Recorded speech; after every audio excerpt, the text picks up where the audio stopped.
वाहिगुरू जी का खालसा वाहिगुरू जी की फतेह। सरदार Yadvinder Singh new Jersey तो जोड़े कि founder of six chamber of commerce ने वो आप जी विचार साझे करेंगे। वाहिगुरू जी का खालसा वाहिगुरू जी की फतेह। गुरु चरणों में विराजमान गुरु रूप साध संगत जी, वाहिगुरू जी का खालसा वाहिगुरू जी की फतेह। असीं अज माता जी की याद विच उन्हां दी जिंदगी नूं जानन की कोशिश कर रहे हैं। एक अजिही शख्सियत के थ्रू जिहड़ी कि साडे सारिआं दे नाल पिछले 20-25 साल तो हम सफ़र है। साडा सारिआं दा एक रिश्ता है जिहदा कि पहलां भी काफ़ी बुलारे ने जिक्र किया। वो रिश्ता है साडा उस काफले का जिहड़ा अपने देश प्रति अपने नेशन प्रति कुछ ना कुछ कर गुजरन लई कुछ ना कुछ बनाउण लई तत्पर रहिंदा है। और उस काफले दे एक मैं समझदा सिपा सलार डॉक्टर साहब ने जिन्हां तो असीं हमेशा उस चानण की उम्मीद रखते हैं जिहड़ा चानण सानू अपने निशाने वाल लैके जाए। मैं समझदा कि अज असीं एक लाइफ को सैलीब्रेट कर रहे हैं। जिवें किसी विद्वान का कहना है कि ये ज़्यादा इंपॉर्टेंट नहीं कि कोई इस जहान तो किवें गया, ज़्यादा इंपॉर्टेंट ये है कि कोई इस जहान से जीविया किवें। सो जो माता जी की जीवनी है, बेशक पर्सनल तौर पर असीं बहुतात उन्होंने नहीं मिले, पर उन्होंने जो बिंब है वो असीं डॉक्टर साहब राही बखूबी वो दर्शन करते रहते हैं। मैं राती जदों अपने माता जी नाल इस बारे गल की कि एक उस माता बारे बोलना है जिन्होंने पर्सनल तौर पर मैं बिल्कुल नहीं जानता। और ये अक्सर होंदा है खास करके जो साडे बजुर्ग इस देश के आके रहिंदे ने तो उन्होंने एक बारी आइडेंटिटी खत्म हो जाती है, आइडेंटिटी क्राइसिस आता उन्होंने। और उस आइडेंटिटी क्राइसिस में फिर काफ़ी डिप्रैसिव रहते हैं क्योंकि आपकी आइडेंटिटी उन्होंने इंडिया में होंगी है, इतने तो वो साडे करके ही जाने जाते हैं ना। और मैं अक्सर देखदा अपने बजुर्गों के वाल कि जो कोई उन्होंने ये कह के जानता है कि यादविंदर के माता ने तो I can read her face कि she lost her identity.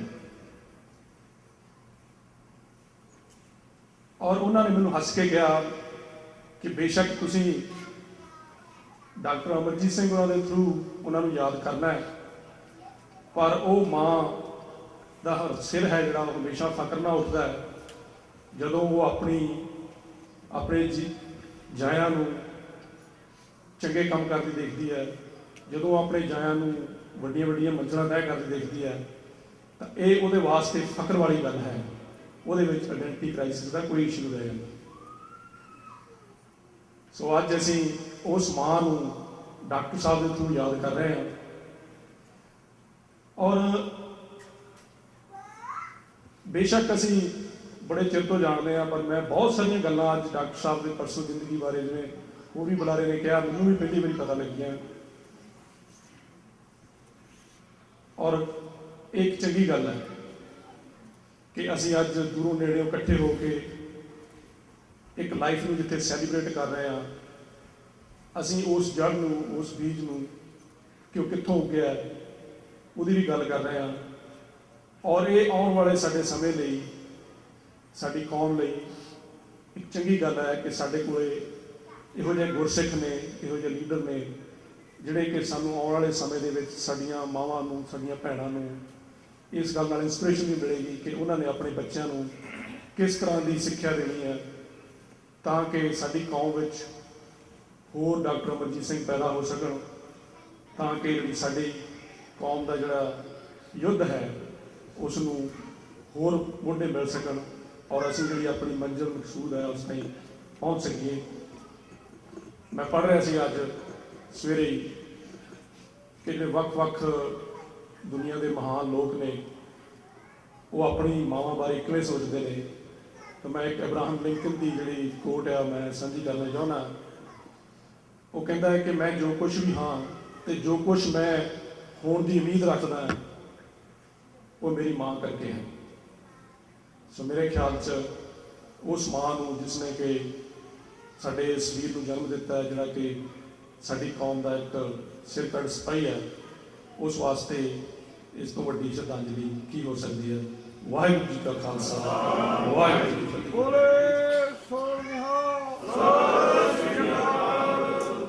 Waheguru ji का खालसा, वाहिगुरू जी की फतेह। सरदार गुरदेव सिंह मिशिगन तो सैकटरी ने गुरद्वारा सिंह सभा कर मंजूर मिशिगन, उन्होंने बेनती करूँ आके आप यहाँ विचार साझे कर।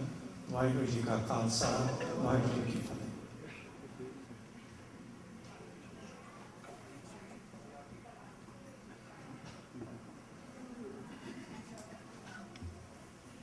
कौन हुआ रे कौन हुआ, ब्रह्म ज्ञानी मिल करो विचारा, ये तो चल पाया, ये तो रचन रचिया करतार, आवत जावत हुक्म अपार।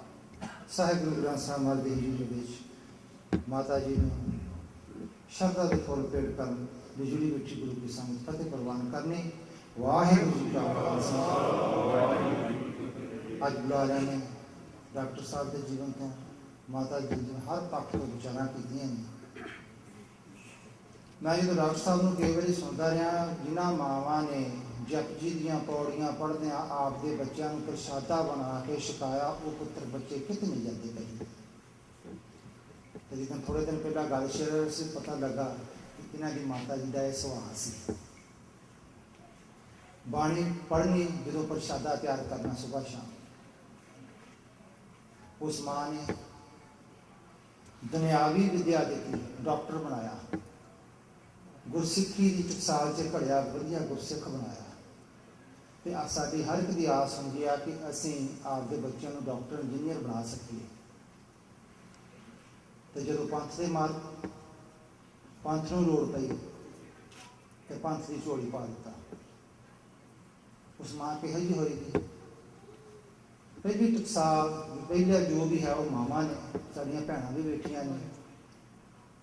भाई जी असीं अज उस माता बारे गल कर रहे हैं तो सानूं उन्हां दे जीवन चों की उन्होंने इहो जिहा कीता कि इहो जिहे गुरसिੱਖ नूं घड़िया ते पंथ की झोली पाया। असीं क्यों नहीं कर सकते? सानूं ये विचारन की लोड़ है। मैं अक्सर ये गल कहना कि घट खा लीए, कुछ भी घट कर लीए, आपदे बच्चों को चंगी एजुकेशन दुनियावी ते गुरु नाल जोड़ लईए। तो उन्होंने एक गल ये भर दईए कि जो पंथ को लोड़ पवे, जो कौम को लोड़ पवे तो उठ के तुर सको। तो तुरना चाहिए, हर वेले लोड़ रही है।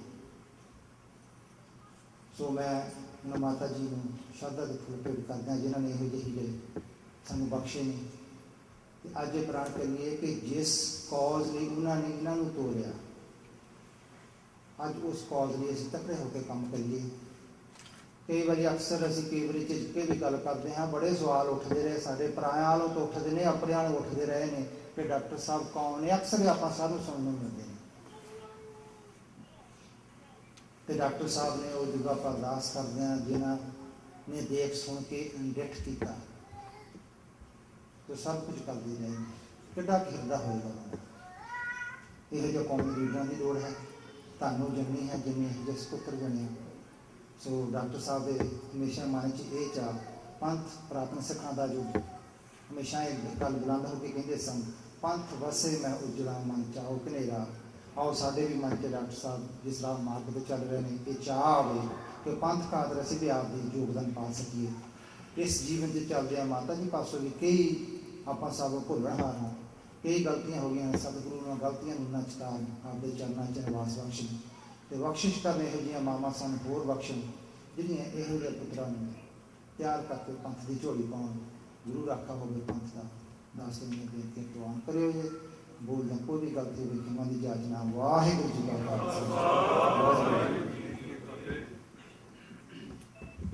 ਵਾਹਿਗੁਰੂ ਜੀ ਕਾ ਖਾਲਸਾ ਵਾਹਿਗੁਰੂ ਜੀ ਕੀ ਫਤਿਹ। ਡਿਟਰੋਇਟ ਮਿਸ਼ੀਗਨ ਤੋਂ ਸਰਦਾਰ ਦਲਜੀਤ ਸਿੰਘ ਆਏ ਹੋਏ ਨੇ, ਉਹ ਆਪ ਜੀ ਨਾਲ ਵਿਚਾਰ ਸਾਂਝੇ ਕਰਨਗੇ। ਵਾਹਿਗੁਰੂ ਜੀ ਕਾ ਖਾਲਸਾ ਵਾਹਿਗੁਰੂ ਜੀ ਕੀ ਫਤਿਹ।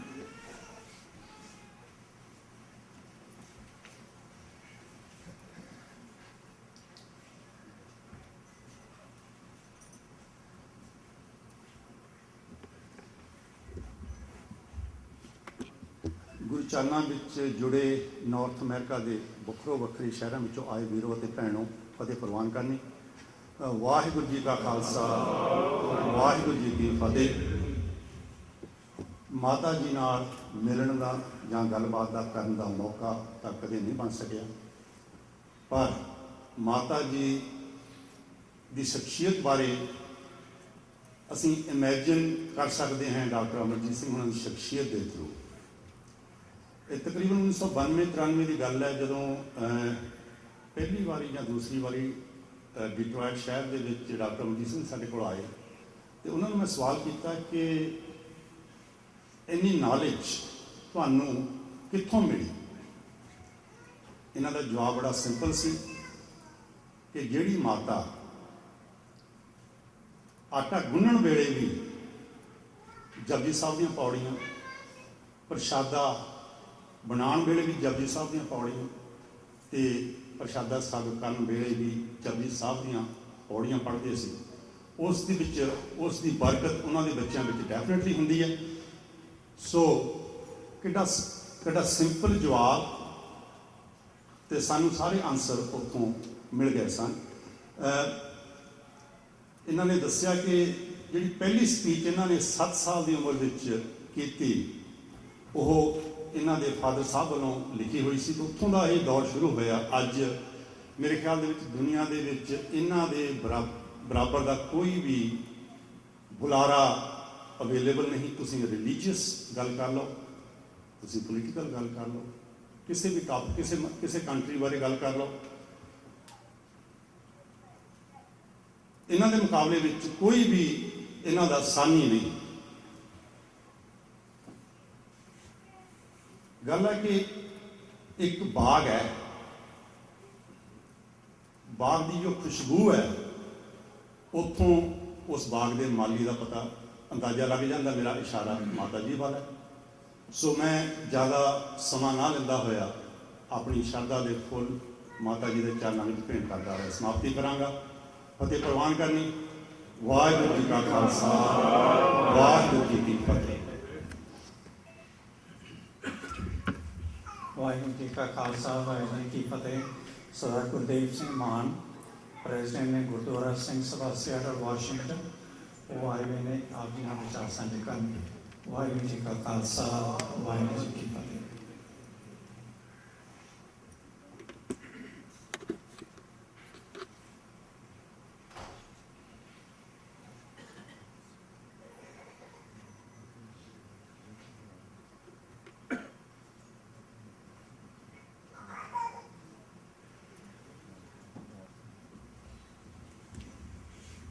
ਧੰਨ ਧੰਨ ਸਾਹਿਬ ਸ਼੍ਰੀ ਗੁਰੂ ਗ੍ਰੰਥ ਸਾਹਿਬ ਜੀ ਦੀ ਹਜ਼ੂਰੀ ਵਿੱਚ ਸੱਜ ਬੈਠੀ ਗੁਰੂ ਰੂਪ ਗੁਰੂ ਖਾਲਸਾ ਸਾਧ ਸੰਗਤ ਜੀਓ, ਫਤਿਹ ਦੀ ਸਾਂਝ ਪਾਉਣੀ ਜੀ। ਵਾਹਿਗੁਰੂ ਜੀ ਕਾ ਖਾਲਸਾ ਵਾਹਿਗੁਰੂ ਜੀ ਕੀ ਫਤਿਹ।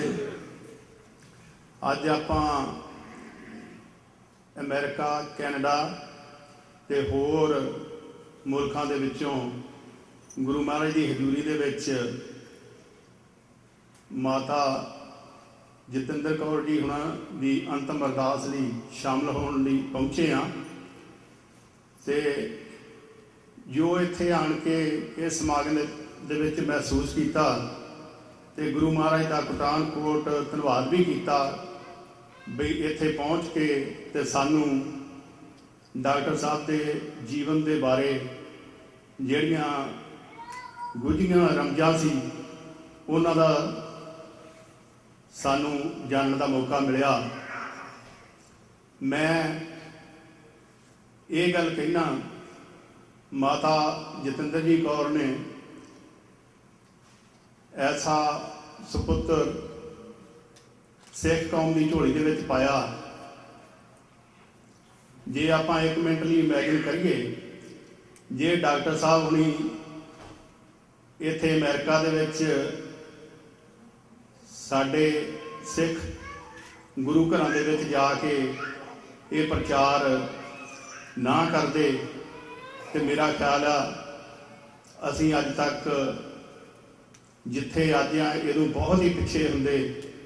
ਮੈਂ ਜੇ ਯਾਦ ਕਰਾਂ 1992 ਦੇ ਵਿੱਚ ਅੱਜ ਜੇ ਸਿਆਟਲ ਗੁਰੂ ਘਰ ਦੀ ਗੱਲ ਕਰੀਏ ਤੇ ਗੁਰੂ ਮਹਾਰਾਜ ਦੀ ਬਹੁਤ ਬਖਸ਼ ਆ, ਬਹੁਤ ਵੱਡੀ ਇਮਾਰਤ ਆ, ਪਰ ਉਦੋਂ ਡਾਕਟਰ ਸਾਹਿਬ ਉਹਨਾਂ ਨੂੰ ਬਿਲਕੁਲ ਯਾਦ ਹੋਊਗਾ ਇੱਕ ਛੋਟੇ ਜਿਹੇ ਘਰ ਦੇ ਵਿੱਚ ਬਿਊਰਿਨ ਗੁਰੂ ਘਰ ਹੁੰਦਾ ਸੀ। ਜਦੋਂ ਡਾਕਟਰ ਸਾਹਿਬ ਉਹਨਾਂ ਨਾਲ ਪਹਿਲੀ ਮੁਲਾਕਾਤ ਹੋਈ ਤੇ ਇਹਨਾਂ ਦੇ ਜੋ ਇਹਨਾਂ ਦੇ ਵਿਚਾਰ ਸੀ ਉਹਨਾਂ ਤੋਂ ਪ੍ਰਭਾਵਿਤ ਹੋ ਕੇ ਜੇ ਆਪਾਂ ਅੱਜ ਸਾਡੇ ਸਿਆਟਲ ਦੀ ਸੰਗਤ ਵੱਲ ਨਿਗਾਹ ਮਾਰੀਏ ਤੇ ਮੈਜੋਰਟੀ ਦੇ ਵਿੱਚ ਮੈਂ ਕਹਿ ਸਕਦਾ ਡਾਕਟਰ ਸਾਹਿਬ ਤੋਂ ਪ੍ਰਭਾਵਿਤ ਹੋ ਕੇ ਅਸੀਂ ਸਾਰਿਆਂ ਨੇ ਇਸ ਰਾਹੇ ਤੁਰੇ ਤੇ ਗੁਰੂ ਮਹਾਰਾਜ ਦੇ ਚਰਨਾਂ ਦੇ ਵਿੱਚ ਆਪਣੇ ਆਪ ਨੂੰ ਜਿੰਨਾ ਵੀ ਵੱਧ ਤੋਂ ਵੱਧ ਇਹਨਾਂ ਕੋਲੋਂ ਡਾਕਟਰ ਸਾਹਿਬ ਕੋਲੋਂ ਅਸੀਂ ਸੇਧ ਲੈ ਕੇ ਸਮਰਪਿਤ ਕਰ ਸਕੇ, ਆਪਣਾ ਜਿਹੜਾ ਯੋਗਦਾਨ ਆ ਇਸ ਪਾਸੇ ਪਾਉਣ ਲਈ ਤੁਰੇ। ਤੇ ਮੈਂ ਸਮਝਦਾ ਮਾਤਾ ਜੀ ਜਤਿੰਦਰ ਕੌਰ ਜੀ ਧੰਨ ਆ ਜਿਨ੍ਹਾਂ ਨੇ ਐਸੇ ਸਪੁੱਤਰ ਨੂੰ ਜਨਮ ਦੇ ਕੇ ਸਿੱਖ ਕੌਮ ਦੀ ਸੇਵਾ ਲਈ ਪ੍ਰੇਰਿਤ ਕੀਤਾ। ਤੇ ਬਾਕੀ ਆਪਾਂ ਜੇ ਗੱਲ ਕਰੀਏ ਸਿੱਖ ਆਜ਼ਾਦੀ ਦੀ, ਖਾਲਿਸਤਾਨ ਦੀ, ਸਾਡਾ ਜਿਹੜਾ ਵਾਹ ਆ ਉਹ ਇੱਕ ਬਹੁਤ ਹੀ ਮਕਾਰ ਕਿਸਮ ਦੇ ਲੋਕਾਂ ਦੇ ਨਾਲ ਆ। ਜੇ ਕਿਸੇ ਹੋਰ ਕੌਮ ਦੇ ਨਾਲ ਹੁੰਦਾ ਜਿੰਨੀਆਂ ਸ਼ਹੀਦੀਆਂ ਹੋਈਆਂ ਹੁਣ ਨੂੰ ਸਾਡਾ ਦਰ ਘਰ ਜਿਹੜਾ ਆ ਸਿੱਖ ਕੌਮ ਦਾ ਉਹਨਾਂ ਨੂੰ ਮਿਲ ਚੁੱਕਾ ਹੁੰਦਾ, ਪਰ ਉਹਨਾਂ ਨੇ ਇਹੋ ਜਿਹੇ ਹੱਥ ਕੰਡੇ ਵਰਤੇ ਆ ਸਾਡੇ ਲੋਕ ਹੀ ਸਾਡੇ ਚੋਂ ਖਰੀਦ ਕੇ ਤੇ ਸਾਡੇ ਤੇ ਉਹ ਜਿਹੜਾ ਇੰਨਾ ਅਤਿਆਚਾਰ ਕੀਤਾ ਕਿ ਆਪਾਂ ਇਸ ਤਰੀਕੇ ਦੇ ਨਾਲ ਕਦੇ ਸੋਚ ਵੀ ਨਹੀਂ ਸੀ ਸਕਦੇ ਵੀ ਜਿਹੜੇ ਨਾਲ ਹੀ ਜੰਮੇ, ਨਾਲ ਹੀ ਪੜ੍ਹੇ, ਨਾਲ ਹੀ ਰਹੇ, ਉਹਨਾਂ ਨੇ ਹੀ ਸਾਡੀ ਕੌਮ ਦੇ ਦੁਸ਼ਮਣ ਬਣ ਜਾਣਾ। ਪਰ ਫਿਰ ਵੀ ਸਾਨੂੰ ਇਹਨਾਂ ਦੇ ਇਹੋ ਜਿਹੀਆਂ ਢਹਿੰਦੀ ਕਲਾ ਵਾਲੀਆਂ ਗੱਲਾਂ ਨਹੀਂ ਕਰਨੀਆਂ ਚਾਹੀਦੀਆਂ। ਚੜ੍ਹਦੀ ਕਲਾ ਦੇ ਵਿੱਚ ਰਹਿ ਕੇ ਤੇ ਆਉਣ ਵਾਲੇ ਸਮੇਂ ਦੇ ਵਿੱਚ ਖਾਲਿਸਤਾਨ ਦੀ ਪ੍ਰਾਪਤੀ ਲਈ ਵੱਧ ਤੋਂ ਵੱਧ ਹਮਲਾ ਮਾਰਨਾ ਚਾਹੀਦਾ। ਜਿਹੜੇ ਮੁਲਕ ਦੇ ਵਿੱਚ ਅਸੀਂ ਬੈਠੇ ਹਾਂ ਇੱਥੋਂ ਜੇ ਸਾਡੀ ਕੌਮ ਜਿਹੜੀ ਆ ਉਹ ਹਿੰਦੁਸਤਾਨ ਨੂੰ ਆਜ਼ਾਦੀ ਲੈ ਕੇ ਦੇ ਸਕਦੀ ਆ ਤੇ ਇਹੋ ਜਿਹੀ ਕੋਈ ਗੱਲ ਨਹੀਂ ਗੀ ਵੀ ਅਸੀਂ ਆਪਣੇ ਕੌਮ ਦੇ ਦਰ ਘਰ ਲਈ ਉਹਦੀ ਪ੍ਰਾਪਤੀ ਲਈ ਇੱਥੋਂ ਹਮਲਾ ਨਹੀਂ ਮਾਰ ਸਕਦੇ। ਸਾਨੂੰ ਵੱਧ ਤੋਂ ਵੱਧ ਚੜ੍ਹ ਕੇ ਸਾਨੂੰ ਇਕੱਠੇ ਹੋ ਕੇ ਤੇ ਜਿਹੜੀਆਂ ਵਿਚਾਰਾਂ ਉਹ ਕਰਕੇ ਜਿਹੜੇ ਤਰੀਕੇ ਨਾਲ ਅੱਜ ਸਾਡਾ ਸਮਾਗਮ ਹੋਇਆ ਇੱਦਾਂ ਦੇ ਜੇ ਆਪਾਂ ਕਹੀਏ ਸੈਮੀਨਾਰ ਜਾਂ ਕਿਸੇ ਕਿਸਮ ਦਾ ਵੀ ਆਪਾਂ ਰੱਖ ਕੇ ਸਾਰੇ ਲੋਕ ਇਕੱਠੇ ਹੋ ਕੇ ਆਉਣ ਵਾਲੇ ਸਮੇਂ ਦੇ ਵਿੱਚ ਹਮਲਾ ਮਾਰ ਗਏ ਤਾਂ ਉਹ ਦਿਨ ਦੂਰ ਨਹੀਂ ਜਦੋਂ ਸਾਡੀ ਇਸ ਕੌਮ ਦੇ ਕੋਲ ਵੀ ਆਪਣਾ ਦਰ ਘਰ ਹੋਊਗਾ। ਤੇ ਮੈਂ ਫਿਰ ਥੋੜ੍ਹੀ ਜਿਹੀ ਕਰੈਕਸ਼ਨ ਕਰਨੀ ਚਾਹੁੰਦਾ ਹਾਂ। ਜਿੱਦਾਂ ਸੈਕਟਰੀ ਸਾਹਿਬ ਨੇ ਅਨਾਊਂਸ ਕੀਤਾ ਵੀ ਗੁਰੂ ਘਰ ਰੈਂਟਨ ਦੇ ਪ੍ਰਧਾਨ ਮੈਂ 2 ਸਾਲ ਪਹਿਲੋਂ ਸੇਵਾ ਨਿਭਾਈ ਆ ਤੇ ਜੂਨ ਦੇ ਵਿੱਚ ਅਸੀਂ ਨਵੀਂ ਕਮੇਟੀ ਨੂੰ ਜਿਹੜਾ ਆ ਚਾਰਜ ਆ ਉਹ ਦਿੱਤਾ ਆ ਤੇ ਇਸ ਕਰਕੇ ਆਪਾਂ ਸਾਬਕਾ ਪ੍ਰਧਾਨ ਕਹਿ ਸਕਦੇ ਹਾਂ। ਤੇ ਹੋਰ ਇੰਨਾ ਕੁਝ ਕਹਿੰਦਾ ਹੋਇਆ ਮੈਂ ਗੁਰੂ ਮਹਾਰਾਜ ਦੇ ਚਰਨਾਂ 'ਚ ਅਰਦਾਸ ਕਰਦਾ, ਗੁਰੂ ਮਹਾਰਾਜ ਆਪਣੇ ਚਰਨਾਂ ਦੇ ਵਿੱਚ ਮਾਤਾ ਜੀ ਨੂੰ ਨਿਵਾਸ ਬਖਸ਼ਣ। ਇੰਨਾ ਕੁਝ ਕਹਿੰਦਾ ਹੋਇਆ ਖਿਮਾ ਦਾ ਜਾਚਕਿਆ ਸਾਧ ਸੰਗਤ ਤੇ ਗੁਰੂ ਮਹਾਰਾਜ ਬਖਸ਼ਣ ਜੋਗਾ ਬਖਸ਼ ਲੈਣਾ ਜੀ। ਵਾਹਿਗੁਰੂ ਜੀ ਕਾ ਖਾਲਸਾ, ਵਾਹਿਗੁਰੂ ਜੀ ਕੀ ਫਤਿਹ।